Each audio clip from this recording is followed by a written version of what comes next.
Bien, alors dans la vidéo d'avant, on avait réglé le problème, enfin on avait réussi à updater voilà, un produit quand on lui modifiait uniquement ses paramètres, voilà, donc uniquement les champs de texte. Donc par exemple, si là ça devient name 11, voilà, et que je fais un submit, voilà, vous voyez que le put c'est bien, voilà, successfully updated. Et là, si je clique dessus, voilà, on voit bien que name 11 c'est name 11. Alors si on regarde le payload ici, voilà, pardon, hop, voilà. Si on regarde à nouveau le payload, vous voyez que là, donc, ce sont des champs, voilà, d'une requête HTTP habituelle.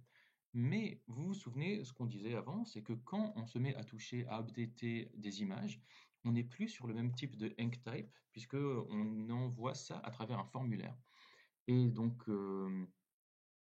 le formulaire, du coup, ce n'est plus une requête, voilà, ce n'est plus une requête habituelle, là, avec un payload en JSON. C'est vraiment un autre type de requête, puisque là, vous voyez qu'on a juste, voilà, description, hit, main paper, machin. Mais que là, si je décide de changer l'image, et bien là, si on regarde la requête, alors attendez, c'est une put, je crois que c'est celle-là, non plus. Voilà, pardon, alors je rechange l'image, voilà, je fais un submit. Et vous voyez que cette fois, sur le put, le payload, ce n'est plus du tout ce qu'on avait avant, puisque maintenant, on a du form data.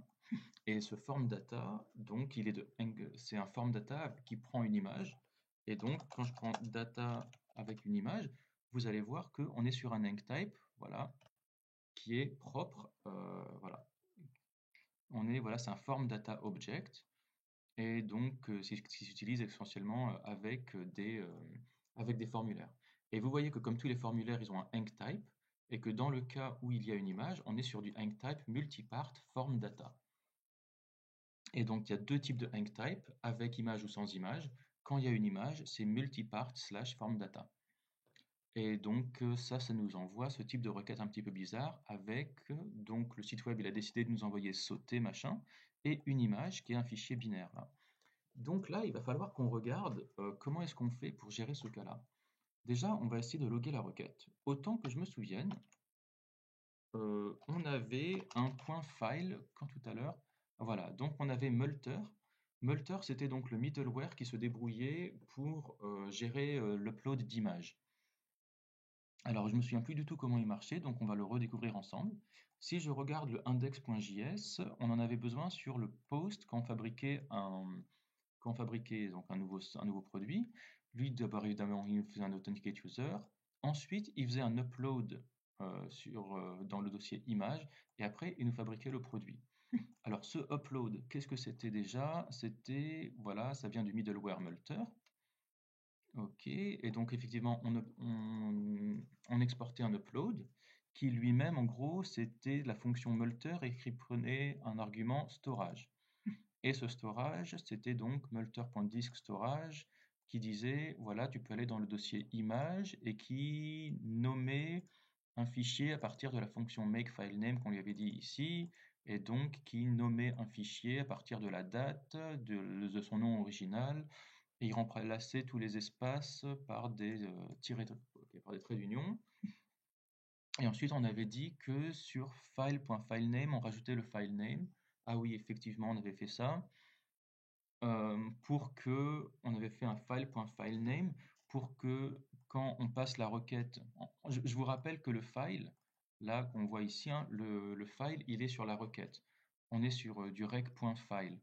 Donc autrement dit, la requête, là comme un autobus, elle va passer d'un middleware à un autre. Du coup, quand elle va passer de ici, là de upload à create sauter, ben le create sauter il pourra regarder la requête, le rec, et normalement sur le rec.file, voilà, il arrivera à récupérer l'image ici.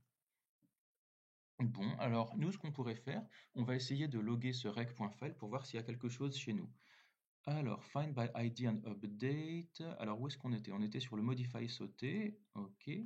Déjà, je vais lui dire console.log. On va voir s'il arrive à loguer rec.file. On va voir s'il arrive à loguer rec.file. C'est la première des choses. Moi, je pense pas que ça marchera, mais on essaye quand même. On va lui changer son image. On va dire Modify. Hop. Je vais lui mettre cette photo en noir et blanc. J'efface tout. Je submit. Donc, on voit bien qu'on a la requête qui est partie avec un payload de forme data. Et alors, par contre, si je regarde chez nous, donc il nous a logué, voilà, rec.file, et vous voyez que j'ai undefined. Alors, pourquoi est-ce que j'ai undefined? Eh bien, autant que je me souvienne, Multer, on en a besoin sur la route, hein. Regardez, si je cherche rec file undefined, voilà, et que je regarde quelques réponses, déjà on tombe tout de suite sur Multer, donc le middleware dont on a besoin. Et donc on tombe par exemple sur un gars qui dit why rec.files is always undefined. Et voilà, blablabla. Et il dit full example, tu as besoin donc de multer machin, de const upload est égal à multer destination upload. Et ensuite tu mets ton upload.single avec le nom du dossier comme middleware sur ta route. Donc entre la route et l'objet et la fonction de réponse. Rec.file is the avatar file. Voilà, taken straight from the readme. Donc, moi, d'après ce que je comprends, on va avoir besoin de voilà, de ce middleware sur notre route si on veut avoir accès à rec.file. Voilà, et rec.body will hold the text fields if there were any. Et oui, effectivement, pour nous, il y en avait des text fields aussi. Bon, et bien dans ces cas-là, puisqu'on a besoin de ce middleware, voilà, donc c'est upload.singleImage, je vais lui aussi le mettre sur le chemin du modify sauté. Je vais faire comme ça. Et normalement, là, je devrais être capable de loguer mon rec.file. Au passage, regardez, vous voyez que mon body, il était entièrement vide. Alors, params, c'est ce qui était dans l'URL, hein, mais mon body, il est entièrement vide. Donc, en fait, vu que j'avais pas ce middleware là, ce multer, j'arrivais pas à avoir ni le body ni le rec.file. Mais maintenant, ça devrait avoir changé. Donc, si je retourne là et que je lui demande donc de modifier et je lui change son image,